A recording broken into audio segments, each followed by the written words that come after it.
मालिक और मालकन का रात होते ही झगड़ा शुरू हो जाता। मालिक पठान था, मालिक से वजह पूछती तो मुंह पर रुमाल रखकर शर्माता, मगर वजह कुछ न बताता। एक रात मालिक को समझा बुझा कर अपने क्वार्टर में सुला लिया। रात हुई तो मालिक के कपड़े पहनकर मालकन के कमरे में जाकर सो गया। मेरे तो होश उड़ गए उस रात के इस पहर मुझे शदीद भूख लग रही थी, क्योंकि मुझे रात को खाने की आदत थी। मजबूरन मुझे किचन में आना पड़ा।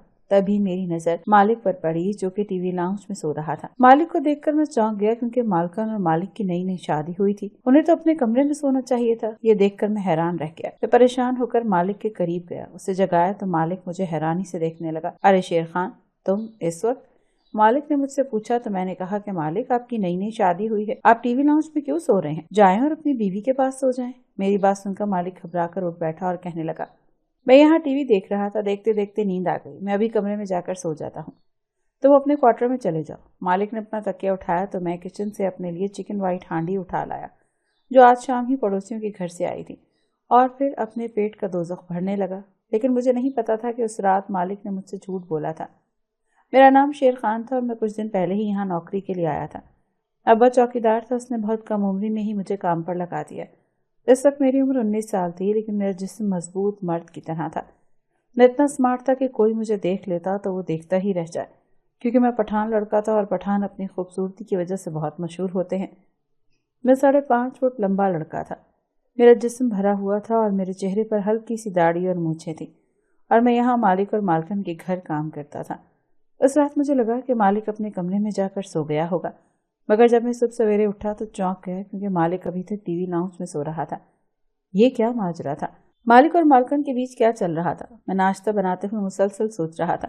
फिर मालकन किचन में आई तो उसे देखकर मैं चौंक गया, क्योंकि वो शायद अभी भी नहा कर आई थी, क्योंकि उसके लंबे स्याह बालों से पानी के कतरे गिर रहे थे। उसने सर पर तौलिया भी लपेट रखा था। मालकन ने इतना खूबसूरत जालीदार मैरून सूट पहन रखा था कि मैं उसे सब कुछ छोड़कर देखता ही रहा। मालकन ने मेरा यूं देखना महसूस कर लिया तो कहने लगी, क्या मैं बहुत खूबसूरत लग रही हूँ? मैं मालकन की बात पर शर्माया। बताओ ना शेर खान, मैं कैसी लग रही हूँ? मालकन बार बार मुझसे पूछ रहे थे। मैंने भी हिम्मत करके कहा, आप तो परिस्तान की परी लग रही हैं। मालकन तारीफ सुनकर खुश हो गई। तभी मैंने मालकन से पूछ लिया, क्या मालिक ने अभी तक आपकी तारीफ नहीं की? मेरे यूं पूछने पर मालकन का चेहरा बुझ सा गया। उसने किचन से जाते हुए बस इतना कहा, हमारा नाश्ता कमरे में ले आओ। मैंने ताबेदारी से सर हिला दिया। थोड़ी देर बाद कमरे में नाश्ता लेकर गया तो मैं दरवाजे पर दस्तक देना भूल गया। मैंने देखा मालिक नहाकर आ चुका था और मालकन मालिक के नज़दीक होने की कोशिश कर रहे थे, मगर मालिक उससे दूर होने की कोशिश कर रहा था। मुझे उस लम्हे यूं लगा जैसे मालिक मालकन के साथ खुश नहीं था, वरना कौन बदनसीब मर्द ऐसी खूबसूरत और जवान बीवी से दूर रहना चाहेगा। उसी वक्त मालिक की नज़र मुझ पर पड़ी। मालिक ने ऊंची आवाज़ में कहा, शुक्र है शेर खान तुम आ गए, मुझे बहुत भूख लगी थी। मुझे वहां देखकर मालकन को बहुत बुरा लगा। शायद मुझे दरवाजे पर दस्तक देकर आना चाहिए था, इसीलिए मालकन ने नाक चढ़ाकर मेरी तरफ देखा। मैंने नाश्ता मेज पर रख दिया और घर की सफाई करने लगा। कुछ देर बाद मालिक अपने काम पर चला गया। मालकन ने मुझे कमरे में बुलाया और कहने लगी, मुझे अपनी दोस्त के घर जाना है, मेरा सूट इस्त्री कर दो। मैं मालकन का सूट इस्त्री करने लगा। मैंने मालकन के चेहरे की तरफ देखा तो वो बहुत उदास लग रही थी। मैंने मालकन से पूछा, आपकी नई नई शादी हुई है, आपका चेहरा तो बहुत खिला खिला होना चाहिए था। मेरी बात पर मालकन का चेहरा बुझ सा गया और वो कहने लगी, इंसान अंदर से खुश ना हो तो बाहर से भी खुश नजर नहीं आता। मुझे मालकन की बात समझ नहीं आई। पता नहीं मालकन क्या कहना चाहती थी। मैंने मजीद पूछा तो उसने टाल दिया और अपनी दोस्त के घर चली गई। उस दिन मालकन के घर काफ़ी देर से आई थी। मैंने रात का खाना बनाया और अपने क्वार्टर में आ गया। मेरे कमरे में टीवी था, इसीलिए मैं उस पर ड्रामा देखने लगा। फिर मुझे नींद आ गई। मेरी नींद आधी रात के वक्त खुली। मैंने देखा मेरे मोबाइल पर मेरे घर से कॉल आ रही थी। मैंने कॉल पिक की तो आगे से मेरी माँ थी। वो मेरी आवाज़ सुनकर रोने लगी और कहा, तुमसे कहा था कि शहर मत जाओ, मगर तुमने मेरा कहना नहीं माना। माँ को रोता देखकर मैं बेचैन हो गया। उनसे पूछा, क्या हुआ है माँ? माँ रोते हुए कहने लगी कि आज मेरी तबीयत बहुत ख़राब थी, लेकिन तुम्हारे बाप को मेरी बिल्कुल भी परवाह नहीं है। तुम यहाँ मेरे पास होते तो मुझे डॉक्टर के पास ही ले जाते। माँ को परेशान देखकर तसल्ली दी और कहा, मैं अब्बा को कॉल करके कहूँगा कि आपको डॉक्टर के पास ले जाएं। ये सुनकर मेरी माँ पुरसुकून हो गई। शायद वो मुझसे बात करना चाहती थी, तभी तो मुझसे बात करके कॉल काट दी। मगर मेरी नींद उड़ चुकी थी। मैंने सोचा किचन में जाकर एक कप चाय बनाकर पी लेता हूँ, शायद मुझे नींद आ जाए। इसी ख्याल से क्वार्टर से निकलकर घर के अंदर आ गया। लेकिन जैसे ही टीवी लाउंज में कदम रखा चौंक गया। मालिक सोफे पर लेटा हुआ था, जबकि मालकन सोफे के नीचे बैठी थी। तभी मैंने सुना मालकन मालिक से कह रही थी कि तुम्हारी बीवी हूँ, तुम कमरे में मेरे साथ क्यों नहीं सोते? मालकन की ये बात सुनकर मुझे बड़ी शर्म आई, क्योंकि वो मसरूफ़ थे। मैं उल्टे कदम वापस आ गया, बिस्तर पर लेट गया और सोचने लगा कि ये शहर के लोग भी बड़े अजीब होते हैं, कहीं भी कुछ भी कर लेते हैं। अब रात के इस वक्त वो दोनों अपने कमरे के बजाय टीवी लॉन्च में क्या कर रहे थे, और मैं करवट पर करवट बदलने लगा। मुझे चाय के बगैर नींद नहीं आ रही थी। ये बात मैं बार बार सोच रहा था कि अब मैं क्या करूं। तभी मैं उठ बैठा और मैंने सोचा कि शायद अब मालिक और मालकन अपने कमरे में चले गए हों, इसलिए मैं दोबारा से चाय बनाने के लिए अंदर आ गया। मगर ये देखकर मुझे और हैरानी हुई, क्योंकि अब भी मालिक वहीं सोफे पर सो रहा था, जबकि मैंने मालकन के कमरे की खिड़की से झांका तो वो अपने कमरे में अकेली सो रही थी। मुझे काफ़ी हैरानी हुई। खैर, मैंने चाय बनाई और पीकर अपने कमरे में आ गया। उस दिन मैं नींद से जागा तो मैंने सोच लिया था कि मालकन से ये बात ज़रूर पूछूंगा, आखिर उन दोनों मियाँ बीवी के दरमियान क्या झगड़ा चल रहा था। वो मियाँ बीवी होने के बावजूद अलग अलग क्यों सोते थे। मालकन मालिक की बीवी थी, उसे तो सब पता होगा कि मालिक कमरे में सोने के बजाय टीवी लाउंज में क्यों सोता था। इसीलिए मालिक जब काम पर चला गया तो मैंने मालकन के कमरे में आ गया। वो अभी तक सो रही थी। मैंने तबीयत का पूछा तो कहने लगी, हाँ मैं ठीक हूँ, बस थोड़ी सी थकावट है। मैंने कमरे की सफाई शुरू कर दी। मालकन के कमरे में बहुत सारी जगहों पर उसकी शादी की तस्वीरें थीं, जिसमें वो बहुत खूबसूरत लग रही थी। मैंने मालकन से पूछा कि आपकी पसंद की शादी है। मालकन ही सुनकर हंस पड़ी और कहा, हाँ, मगर मैंने तुम्हारे मालिक को पसंद किया था। ये सुनकर मैंने बेयकीनी से मालकन की तरफ देखा। मतलब आप मालिक को पसंद करती थी, वो नहीं करते थे? मालकन मेरी बात के जवाब में कहने लगी, वो भी पसंद करता था, मगर मैंने उससे पहले कहा था कि मैं उससे शादी करना चाहती हूँ। मालकन की इस बात पर मुझे हैरानी नहीं हुई, क्योंकि वो बहुत अमीर बाप की बेटी थी। उसके बाप के पास कई घर और गाड़ियाँ थीं। ये घर भी मालकन को उसके बाप ने शादी के मौके पर ही गिफ्ट किया था। जब मैं यहाँ नौकरी के लिए आया था तब ये बात मुझे पुराने नौकर ने बताई थी, इसीलिए ये बात मैं पहले से जानता था। मालकन बहुत पैसे वाले बाप की लाडली बेटी थी। यकीनन ऐसा बाप अपनी बेटी की कोई भी फरमाइश कैसे रद्द कर सकता है। ये सब बातें मैं इसलिए पूछ रहा था ताकि मालकन से असल बात पूछ सकूं। इसलिए मैंने मालकन से पूछा, आपके वालिदैन बहुत अमीर हैं, क्या मालिक भी अमीर बाप का बेटा है? ये सुनकर मालकन ने जो कुछ कहा उसे सुनकर तो मेरे होश उड़ गए, क्योंकि मालकन ने कहा कि तुम्हारा मालिक मेरे बाप के घर काम करता था। ये बहुत खूबसूरत और हैंडसम था, मगर गरीब घर का था। मालकन की इस बात पर मेरा मुंह खुला का खुला रह गया। इतनी अमीर और खूबसूरत लड़की को एक मुलाजिम से शादी कैसे कर ली, ये बात मुझसे हजम नहीं हो रही थी। तो क्या आपके वालिदैन इस शादी के लिए मान गए थे? मालकन मेरे सवाल पर हंस पड़ी और कहा, नहीं, लेकिन मैंने बहुत जिद की, इसीलिए उन्हें मानना ही पड़ा। एक दिन मालकन की किसी और दोस्त की कॉल आ गई, जिसकी वजह से हमारी बात अधूरी रह गई। मुझे अब समझ आ रहा था कि मालकन कमरे में और मालिक टीवी लाउंज में क्यों सोता था। शायद दोनों में हैसियत का फर्क था। मालकन ने मालिक से पसंद की शादी की थी, मगर मालिक अपनी हैसियत जानता था। उस दिन मालिक घर आया तो मेरा बड़ा दिल किया कि मैं उनसे पूछूं कि मालकन उनसे इतना प्यार करती थी, वालिदैन से लड़कर शादी की, मगर वो शादी होने के बावजूद बीवी से डरता क्यों था, उससे अलग क्यों रहता था। मगर मैं मालिक से ये बात न पूछ सका। मैंने उन दोनों को उनके हाल पर छोड़ दिया। वो मियाँ बीवी थे, उन्हें अपने मसले खुद हल करने चाहिए थे। फिर एक रात एक खटके से मेरी आंख खुल गई। मैं फौरन उठ बैठा। घर में चौकीदार मौजूद था, मगर फिर भी मैंने सोचा कि मुझे बाहर जाकर चेक करना चाहिए कि आवाज़ कैसी थी। मगर मैंने बाहर जाकर पूरे घर का जायजा लिया, मगर वहाँ कोई नहीं था। मैं बेफिक्र होकर अपने क्वार्टर में जाने लगा था कि अचानक मेरी नज़र घर के अंदर पड़ी, जहाँ एक कमरे की रोशनी आ रही थी। मैं चौंक गया। मैंने सोचा अंदर जाकर चेक कर लेता हूँ, कहीं ऐसा ना हो कि कोई चोर डाकू अंदर छुपा हुआ हो और वो मालकन मालिक को कोई नुकसान न पहुँचा दे। इसीलिए मैं धीरे धीरे आगे बढ़ा और अंदर से एक मोटा डंडा भी उठा लिया, ताकि अगर चोर हो तो मैं उसे मार सकूं, क्योंकि यही मेरी ड्यूटी भी थी। मगर मैंने देखा कि ये रोशनी टीवी लाउंज से आ रही थी, जहाँ मालिक सोता था। मैं ये देखकर हैरान और परेशान था, क्योंकि हर रात को मालिक अंधेरा करके सोता था, मगर आज उसने लाइट ऑन की हुई थी। कहीं मालिक की तबीयत तो खराब नहीं है? ये देखने के लिए मैं टीवी लाउंज में झांक कर देखा तो मेरे होश उड़ गए, क्योंकि मालकन और मालिक एक सोफे पर बैठे थे। मुझे तजस्सुस हुआ कि मालिक और मालकन रात के इस वक्त क्यों जाग रहे थे।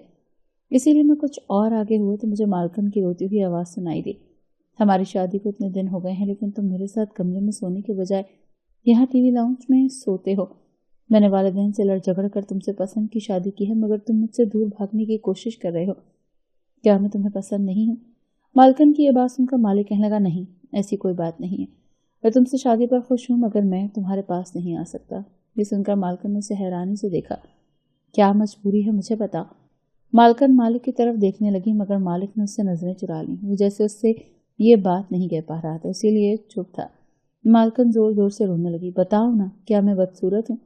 तुम क्यों मेरे पास नहीं आते? मालकन को यूं रोता हुआ देखकर मुझसे रहा नहीं गया। मैं वहां से अपने क्वार्टर में आकर अपने बिस्तर में लेट कर सोचने लगा, अब जो भी हो जाए मैं मालिक से इस बारे में बात जरूर करूंगा, क्योंकि अब मुझसे मालकन की बेबसी देखी नहीं जाती। अगली रात में अपने क्वार्टर में देर तक जागता रहा, क्योंकि मैं चाहता था कि मालकन अपने कमरे में सो जाए और मैं मालिक से अकेले में बात करूं। इसीलिए आधी रात के वक्त जब वो सो गए तो मैं अपने क्वार्टर से निकला और टीवी लाउंज में मालिक के पास आ गया। मैंने देखा कि मालिक गहरी नींद में था। मैं मालिक के करीब गया, उसे जगाया तो मालिक मुझे हैरानी से देखने लगा। अरे शेर खान, तुम इस वक्त? मालिक ने मुझसे पूछा तो मैंने कहा, मालिक मैंने आपसे एक बात करनी है। ये सुनकर मालिक चौंक गया। हाँ हाँ बात करो, मगर हुआ क्या है? रात के इस वक्त क्यों बात कर रहे हो? क्या तुम्हें पैसों की जरूरत है? मालिक के यूं पूछने पर मैंने मालिक से कहा, नहीं मालिक, मैं यहाँ आकर बहुत खुश हूँ, मेरी तनख्वाह भी अच्छी है।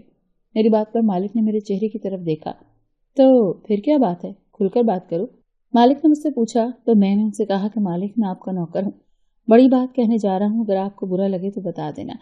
मेरी बात के जवाब में मालिक कहने लगा, हाँ हाँ शेर खान बताओ ना, क्या बात है? मैंने मालिक से डरते डरते पूछा, मालिक आपकी नई नई शादी हुई है, आप टीवी लाउंज में क्यों सो रहे हैं? अपनी बीवी के पास जाओ। मालिक ने सुना तो कुछ परेशान हो गया, मगर उसने मेरी बात का गुस्सा नहीं किया। उससे मुझे अंदाजा हो गया कि मालिक मुझे ये बात बताना चाहता था। मालिक ने मुझे सोफे पर बैठने का इशारा किया और कहने लगा, तुम भी मेरी तरह पठान हो, अभी तक ये बात किसी से कहने की हिम्मत नहीं कर पाया, मगर तुम मेरे हम उम्र हो, इसीलिए बता रहा हूँ। मालिक ने डरते डरते मुझसे कहा। तो मैं उनसे कहने लगा, मालिक आपका मुलाजिम हूँ, मगर आपके लिए जान भी हाजिर है, जो भी दिल में है कह डालो। मेरी बात के जवाब में मालिक कुछ देर मुझे देखता रहा और कहने लगा, शेर खान मैंने शादी तो कर ली है, मगर मुझे शादी के बाद पता चला कि मेरे साथ एक मसला है।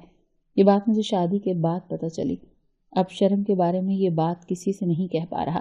फिर मालिक ने मुझे सारी बात बता दी। ये बात सुनकर मैंने उनकी तरफ हैरानी से देखा। मैंने उनसे कहा कि अभी मेरी शादी तो नहीं हुई, मगर मुझे सब पता है। अगर आप कहो तो मैं आपको इस मसले का हल बताता हूँ। अगरचे ये मसला बहुत मुश्किल से हल होगा, क्योंकि आपने बहुत देर कर दी, आपका ये मसला बचपन में ही हल हो जाना चाहिए था। ये सुनकर मालिक कहने लगा, मैं भी तुम्हारी तरह गरीब था, मेरे वालिदैन का ताल्लुक पसमानदा इलाके से था, वो पढ़े लिखे भी नहीं थे, उनको भी इस बात का पता नहीं था, इसीलिए ये मसला इतना बड़ा हो गया। मालिक अपने इस मसले की वजह से बहुत शर्मिंदा नजर आ रहा था। मैं मालिक की मजबूरी समझ गया। यह ऐसा मसला था कि कोई भी मर्द किसी दूसरे को इसके बारे में नहीं बता सकता था, खास तौर पर अपनी बीवी को। इसलिए मैंने मालिक से कहा कि मेरे पास इस मसले का हल है। ये सुनकर मालिक कहने लगा, ठीक है तो मुझे बताओ। मैंने मालिक से कहा, आप मेरे साथ कमरे में चलो, मैं सब बताता हूँ। मालिक उस दिन मेरे कमरे में आ गया। मैंने मालिक से कहा कि आपका मसला एक डॉक्टर ही हल कर सकता है, लेकिन इससे पहले ये बात हमने मालकन को बतानी होगी, क्योंकि वो आपकी बीवी है। ये सुनकर मालिक कहने लगा कि मुझ में ये बात कहने की हिम्मत नहीं है। मालिक की बात पर मैंने उनसे कहा कि अगर आपको एतराज़ ना हो तो ये बात मैं मालकन को बता दूं। मालिक कुछ देर सोचता रहा तो कहने लगा, ठीक है तुम ये बात मेरी बीवी को बता दो, क्योंकि मुझ में तो हिम्मत नहीं है, मगर इस मसले को लेकर मेरी बीवी बहुत परेशान है। मैं नहीं चाहता कि वो मेरे बारे में कुछ गलत समझे। मैंने मालिक से कहा कि आप बेफिक्र हो जाएं, मैं ये बात मालकन को बता दूंगा और उनका ये मसला भी हल कर दूंगा। मालिक ये सुनकर कहने लगा, वो तो ठीक है, मगर तुम क्या करोगे, तुम्हारा प्लान क्या है, मुझे कुछ तो बता दो। ये सुनकर मैं कुछ देर सोचता रहा और मुझे इस मसले को कैसे हल करना चाहिए। फिर मैंने मालिक को सारा प्लान बता दिया। मैंने उनसे कहा कि आप अब पुरसुकून होकर सो जाएं, कल रात आप मेरे क्वार्टर में सो जाना और मैं आपकी जगह टीवी लाउंज में सो जाऊंगा। जब आधी रात के वक्त मालकन कमरे में आएंगी तब मैं उसे मालिक बनकर सारी बात बता दूंगा। ये सुनकर मालिक पुरसुकून हो गया, क्योंकि उसे मेरा आइडिया बहुत पसंद आया था। सुबह हुई तो मैंने नाश्ता बनाया, मालिक का नाश्ता करके काम पर चला गया। उस रोज़ मैं मालकन पर नज़र रखे हुए था, क्योंकि आज रात मैंने मालिक बनकर सारी बात बतानी थी। मगर मालिक के जाते ही मालकन भी तैयार हुई और कहने लगी, मैं अपनी दोस्त के घर जा रही हूँ, मुझे देर हो जाएगी। मालकन के जाने को सुनकर मैं परेशान हो गया, क्योंकि वो कभी कभी रात को देर से भी घर वापस आती थी। मगर उस रात मालकन शाम के बाद वापस आ गई और मुझे सुकून मिला, क्योंकि मैं चाहता था कि मालिक का मसला जल्द अज जल्द हल हो जाए और वो अपनी बीवी के साथ आम शोहरों की तरह रहे। इसलिए जब मालकन सोने के लिए अपने कमरे में चली गई तो मैंने और मालिक ने अपनी अपनी जगह तब्दील कर ली। प्लान के मुताबिक मालिक मेरे क्वार्टर में सोने चला गया, जबकि मैंने मालिक का गाउन पहना और उसकी जगह टीवी लाउंज में आकर सो गया, ताकि मालकन जब यहाँ आए तो वो यही समझे कि यहाँ मैं नहीं बल्कि मालिक ही सो रहा है। मगर उस रात मुझे नहीं मालूम था कि मालकन को मालिक के मसले का इल्म हो चुका है और वो भी एक प्लान बना चुकी है, क्योंकि आधी रात के वक्त मेरे होश उड़ गए। क्योंकि उस रात मालिक तो आराम सुकून से सो गया, मगर अचानक 4 आदमी घर में घुसे और उन चारों ने मिलकर मुझे पकड़ लिया और उनमें से एक ने आगे बढ़कर मुझे इंजेक्शन लगा दिया। मुझे कुछ मालूम नहीं था कि वो कौन है और मुझे किस चीज़ का इंजेक्शन लगाया गया है। انہوں نے مجھے مالک سمجھ کر بے ہوش کیا اور اپنے ساتھ لے گئے۔ میری آنکھ کھلی تو میری دنیا اجڑ چکی تھی، کیونکہ میں اس وقت ایک اسپتال میں تھا اور میرا آپریشن ہو چکا تھا۔ ڈاکٹر نے آ کر مجھے یہ بات بتائی تو میں نے ڈاکٹر سے پوچھا، آپ نے کس سے پوچھ کر میرا آپریشن کیا ہے؟ مجھے یہاں کس کے کہنے پر لایا گیا ہے؟ یہ سن کر ڈاکٹر نے کہا کہ یہ سب ہم نے تمہاری مالکن کے کہنے پر کیا ہے۔ یہ سن کر میرے ہوش اڑ گئے۔ میں نے اس سے کہا کہ میری مالکن اور مالک کو یہاں بلائیں۔ کچھ دیر بعد مالکن اور مالک گھبرائے ہوئے آئے اور مالکن نے آتے ہی مجھ سے معافی مانگی، کیونکہ اس رات ہمارے پلان نے سب کچھ گڑبڑ کر دی تھی۔ مالکن نے مجھ سے کہا کہ شیر خان مجھے معاف کر دو، یہ سب ایک غلطی کی وجہ سے ہوا ہے۔ دراصل تمہارے مالک کے ماں باپ ان پڑھ تھے، بڑے پسماندہ علاقے سے تھے۔ ان کو معلوم نہیں تھا کہ جب بچہ پیدا ہوتا ہے تو اسلام میں بچے کے ختنے کرنے کا حکم دیا گیا ہے، اس لیے تمہارے مالک کے ختنے نہیں ہوئے تھے، مگر یہ شرم کے مارے مجھے نہیں بتا سکا اور ہماری شادی ہو گئی اور اس لیے یہ میرے کمرے میں آنے سے گھبراتا تھا، مگر میں اس کی بیوی تھی اس لیے یہ بات مجھے پتہ چل گئی، مگر وہ اب اس عمر میں ڈاکٹر کے پاس جانے سے گھبراتا تھا۔ ایک دن میں نے اپنے ڈاکٹر سے مشورہ کیا اور اس نے ساری بات بتا دی، جسے سننے کے بعد ڈاکٹر نے یہ پلان بنایا کہ ہم تمہارے شوہر کو بنا بتائے اسپتال لے جائیں گے اور وہاں جا کر اس کے ختنے کر دیں گے، لیکن مجھے نہیں پتا تھا کہ تم دونوں نے بھی ایک پلان بنایا ہوا تھا۔ اس رات مالک کی جگہ تم وہاں سو رہے تھے۔ میرے ڈاکٹر نے پلان کے مطابق 4 آدمی گھر بھیجے، مگر تمہیں اٹھا کر اسپتال لے آئے اور تمہارا آپریشن کر دیا۔ یہ سن کر میں رونے لگا کہ میں مالک کو بچاتے بچاتے خود اس مصیبت میں پھنس گیا تھا۔ مالکن امیر لڑکی تھی، اسی لیے وہ کہنے لگی کہ تم یہ بات کسی کو مت بتانا، میں تمہیں اس کے بدلے بہت سارے پیسے دوں گی۔ مالک بھی میرے سامنے ہاتھ باندھ کر کھڑا تھا اور میں اسپتال کے بیڈ پر آنسوؤں سے رو رہا تھا۔ پاس کھڑا ڈاکٹر اور دیگر لوگ منہ چھپا کر دبی دبی ہنسی ہنس رہے تھے۔ مالکن نے ان کو کمرے سے باہر جانے کو کہا اور مجھ سے بولی، گھبرا مت، اور پھر اپنے پرس سے پیسے نکال کر مجھے دینے لگی، مگر میں نے اپنے کانوں کو ہاتھ لگایا اور کہا، مالکن مجھے معاف کر دے، میں یہ نوکری نہیں کر سکتا۔ مالک اور مالکن نے مجھے بہت روکنے کی کوشش کی، مگر میں اسپتال سے نکلتے ہی اپنے گاؤں آ گیا۔ میری ماں نے گاؤں سے جاتے وقت مجھے بہت منع کیا تھا کہ شہر مت جا، ادھر ہی کوئی کام دیکھ لے، مگر مجھ پر تو شہر کا جنون سوار تھا۔ شاید ماں کی نافرمانی کی سزا ملی تھی۔ میں نے دوبارہ شہر جانے سے توبہ کر لی اور اپنے ساتھ والے گاؤں میں ہی چوکیداری کا کام سنبھال لیا۔